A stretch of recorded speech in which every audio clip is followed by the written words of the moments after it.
So we're going to look here at how we balance equations. Now remember, balancing equations is whenever we have the same number of each element on each side of the arrow. So let's remember that in our chemical equation we have the left hand side of the arrow and we also have the right hand side of the arrow. So we want to make sure we have the same number of each element on each side of the arrow. So in this equation, making sure we have the same number of magnesiums on each side of the arrow and the same number of oxygens on each side of the arrow. So the first thing we're going to do is write down the elements which are contained in the equation into the margin. Okay, now we've done that, we are going to count the number of atoms of each element. So we'll take our magnesium first of all. So if we look at our magnesium on the left hand side, it is just Mg. So that tells us there's one magnesium on the left hand side. And if we go over to the right hand side, again it is Mg. So there's one magnesium on the right hand side. Now because of this, we can see that our magnesium is currently balanced. So we'll move on to the next element. The next element is oxygen. Here we have O2 on the left hand side of the arrow. So we have two oxygens on the left hand side. On the right hand side, it is just one oxygen. So we're going to say we have one oxygen on the right hand side. We can now see that our oxygen does not balance on each side of the arrow. We have two on the left and one on the right. So to do this, we are short oxygens on the right hand side. We don't have enough. So we must increase the number of molecules of magnesium oxide. To do that, we'll add in a big 2, a large number, in front of MgO.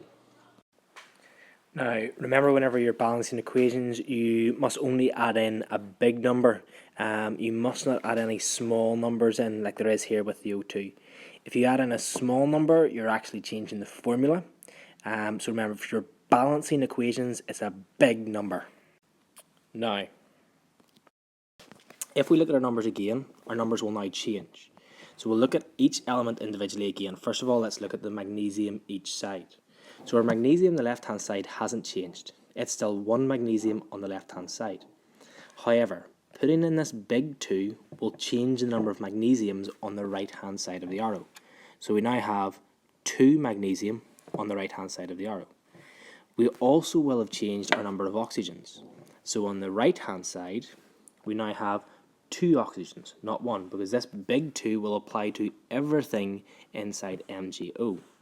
So we'll change the 2 oxygens on the left hand side, on the right hand side. So our magnesiums now do not balance, but our oxygens do balance because we have 2 oxygens on the left and 2 oxygens on the right.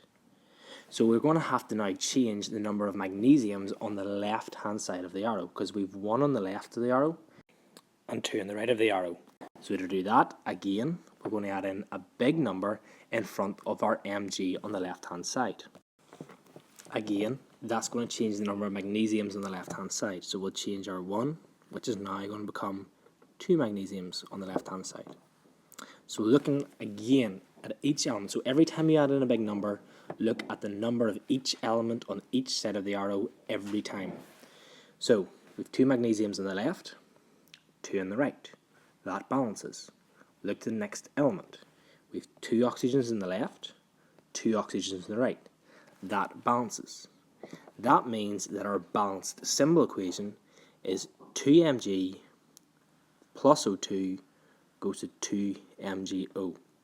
Now it's important that if you write down any working out in an exam, you must get rid of it all afterwards. Don't leave all your working out with all your counting in the exam.